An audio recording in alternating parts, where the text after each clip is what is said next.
Hello. My name is Jones, and today we are going to look at forensic psychiatry. Okay, the general objective of this lesson is that you should be able to acquire the knowledge and understanding of forensic psychiatry. The specific objective of this lesson is to define the key terms associated with forensic psychiatry, to outline the types of patients that needs forensic psychiatry, describe forensic psychiatry care of patients during detention, discuss referral and discharge during forensic psychiatry. We are going to look at this lesson in 3 parts. The first part will deal with a definition of terms that are used in forensic psychiatry, and it will also outline types of patients that needs forensic psychiatry. Then the second part of this lesson is going to look at the description of forensic psychiatry nursing care, or the care of patients during detention. Then the third part we are going to discuss the referral and discharge during forensic psychiatry. So those are the things necessarily that we'll look at in different parts, okay, for forensic psychiatry. So this is part 1 of forensic psychiatry. When you're talking about forensic psychiatry, it deals with some of the most disturbed and difficult to manage patients in psychiatry practice. Its focus is the assessment and treatment of mentally disordered offenders and other patients presenting with severe mental disorder in association with significant behavioral disturbances. Treatment settings vary from high security hospitals through to medium secure community forensic services, as well as the opportunity that are there to treat these patients within the prison setting. So what we are saying is that treatment settings vary from high security hospital through the medium secure units and community forensic services, as well as the opportunity to treat these patients in prison settings. Knowledge of the law in relation to clinical practice is central to work in a forensic psychiatry unit and also work with the criminal justice.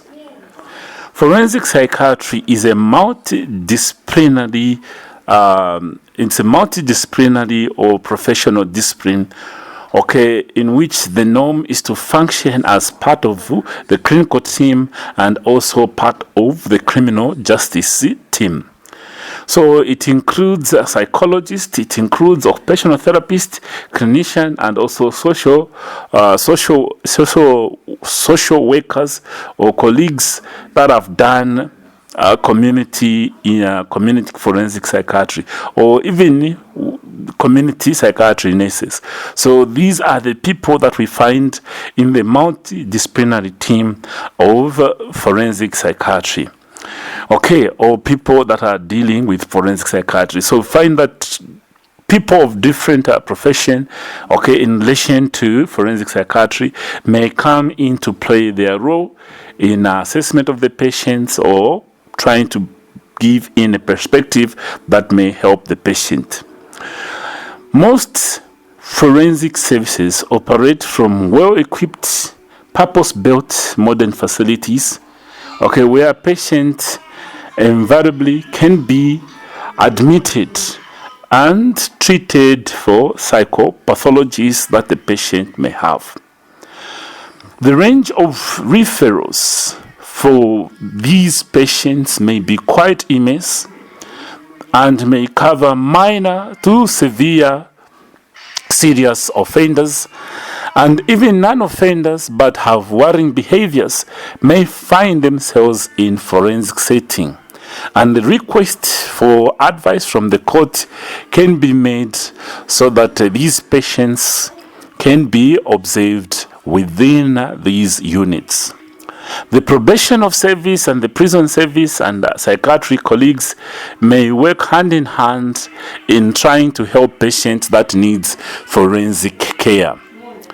Within this presentation, we are also going to define terms in forensic psychiatry and outline types of patients that need forensic psychiatry.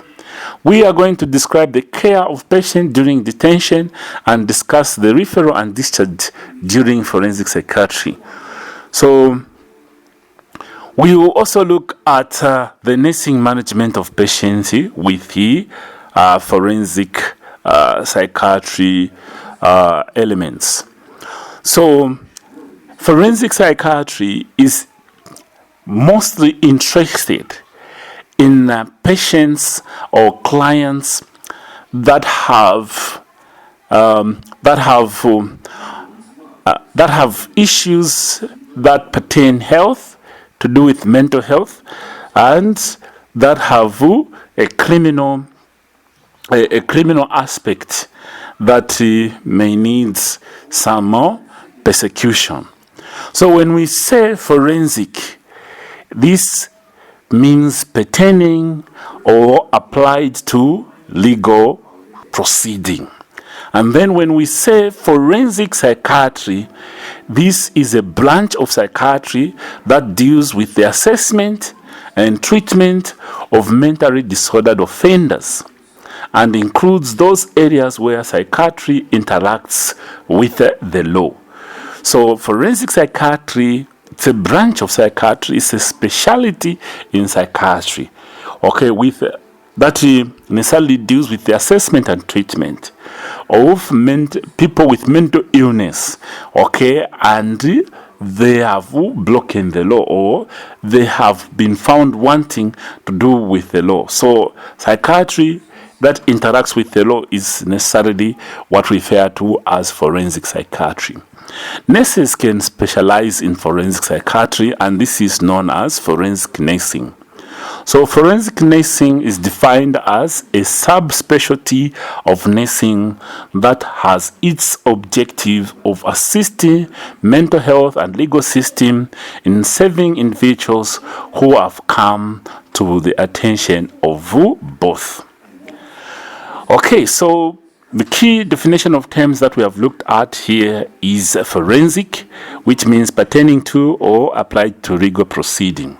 Then forensic psychiatry, which is a branch of psychiatry that deals with assessment and treatment of mentally disordered offenders and includes areas of psychiatry that interacts with the law. Then forensic nursing is necessarily a subspecialty of nursing that has its objective of assisting people with mental illness and the legal system in serving individuals who have come to the attention of both. Okay, so now let us look at some of the types of patients that may need forensic psychiatry. Please kindly remember that this lesson is meant for education purpose and for people to understand that are involved within forensic psychiatry so that they understand some information based on the objectives that we have set for this lesson. Okay, so the patient in forensic setting is guilty of committing a crime believed to be caused by their mental illness. Okay, alternatively, the forensic psychiatry patient may have committed a crime independent of their mental illness, but the patient may be presented like too ill to participate in court proceedings. Okay, so why I've put a caution is that when you're talking about forensic psychiatry here, we are talking of it for education purposes and not necessarily to make someone a forensic lawyer or someone to commit a crime that may require forensic psychiatry. Within the presentation, it may seem simple, but it is a quite complex topic, okay, or discussion if you have to look at it in practical terms. For example, a patient experiencing symptoms of schizophrenia might injure a neighbor because he or she heard voices stating the neighbor intended to harm him or her. So these are occasions, where a patient may, or someone with mental illness may commit a crime. This is quite different from a patient who injures someone whilst their illness is stable. A patient judged to have committed a crime in connection with mental illness might be found not guilty by reason of insanity. A ruling is made by the courts in which the patient is confined until such a time it is deemed by the treatment facility that the patient is no longer a threat to society. So let us now appreciate some type of patient that needs forensic psychiatry. So looking at the range of types of patient that may need forensic psychiatry, we can talk of antisocial personality disorder or patient with antisocial personality disorder. We can look at patient with substance dependence. It can be alcohol or drugs. We can look at patient with learning disabilities. We can look at patient with mood disorders. Patient like in the example that we gave with schizophrenia or psychotic disorders. Patient with post-traumatic stress disorder. Patient with morbid jealousy or patient with organic mental disorders. But we can also include epilepsy because of violence that is common in the post-ictal state and is not seen ictally. So it is for this reason that we are talking of epilepsy within forensic mental health because of the violence that is common in the post-ictal state. So we are saying some types of conditions or mental health conditions that are of interest in forensic psychiatry include antisocial personality disorder. It is more strongly related to offending and violence if one has antisocial personality disorder. The aspects related to offending in person with personality disorder include impulsivity, lack of empathy, paranoid thinking, poor relationship with others, and problems with anger and assertiveness. So people with antisocial personality disorders may find themselves with a case that may involve forensic psychiatry. So it's important to socialize so that you can improve in your assertiveness, you can improve in your anger management, you can improve in the way you relate with people, and then you avoid paranoid behavior or paranoid thinking. It will help you not to have impulsivity. So, antisocial personality disorder is one of those conditions that may land someone to have a forensic psychiatry assessment. Then, substance abuse. Abuse of alcohol, drugs such as cocaine, heroin, or the marijuana. So when I'm talking about marijuana, necessarily there can be a lot of element of debate as what marijuana may necessarily do. But for the purpose of this discussion on forensic psychiatry, we are saying alcohol and drugs such as cocaine or marijuana or tamba, may bring in some intoxication in the patient that may lead them to violence. So if these things appear in an individual, it may lead to cases that may need forensic psychiatry. So it is important that we appreciate that intoxication reduces inhibition and is strongly associated with crimes of violence, including murder. Neuropsychiatric complications of alcoholism may also be linked with the crime.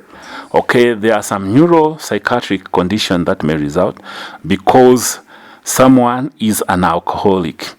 So That is why substance dependency may lead one to commit a crime just because they want to have that which they have developed dependence on, or they have developed addiction.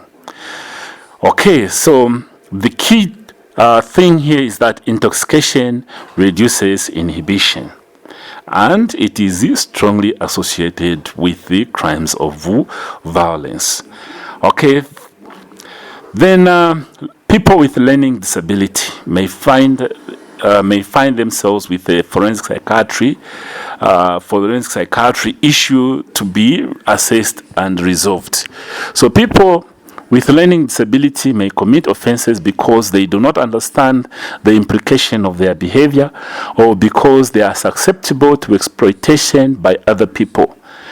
An example here is property offenses, sexual offenses, and offenses such as exposure that is indecent exposure by either males or females, or even crime of arson. Okay, so people with learning disability may find themselves committing such crime without necessarily knowing. So we have cases of insane people that necessarily we have seen maybe even on news to say this person with a mental illness started a fire, and now they are being interrogated in court. And when the person comes in court, they are completely disorganized to relate what they were doing to the big fire that was caused. So people with learning disability may commit offenses because they do not know or understand the implication of their behavior. Then forensic psychiatry condition include also mood disorder. Okay, so depressive disorder is sometimes associated with shoplifting and may also lead to homicides or suicide. Manic patients may spend excessively and fail to pay for the things that they have bought. So they will have this trolley full of things that they cannot buy, but because of their conditions. They are also prone to irritability and aggression that may lead to crimes of violence. So people with mood disorders, that is depressive disorders, okay, or manic patients may fall into the trap of crime of violence or aggression that may lead them into cases that require forensic psychiatry. Okay, so the other condition is post-traumatic stress disorder, in cases where battered women have killed their partner. So because of the stress, post-traumatic stress that this person might have faced, you find that they may respond back and kill their partner. So post-traumatic stress disorder is one of the conditions of interest in forensic psychiatry. Schizophrenia or psychotic disorders are also conditions of interest for forensic psychiatry, as they are associated with violence, especially if paranoid or coupled with his substance abuse. Morbid jealousy, or people with the problem of issues of jealousy here, okay, may find themselves in violent behavior just because of jealousy. Okay, so people who have jealousy as a disease, okay, may find themselves committing certain crimes because they cannot have that which they feel is theirs. So they find themselves committing this crime. Then organic mental disorders, that is to do with dementia and delirium, mostly may lead to aggression, and it becomes a condition of interest for forensic psychiatry. Then when we talk about epilepsy, it's because of violence that is common in the post-ictal state than ictally, okay, in epilepsy. So people with epilepsy in the post-ictal state may commit some violence or violent behavior that may interest forensic psychiatry assessment.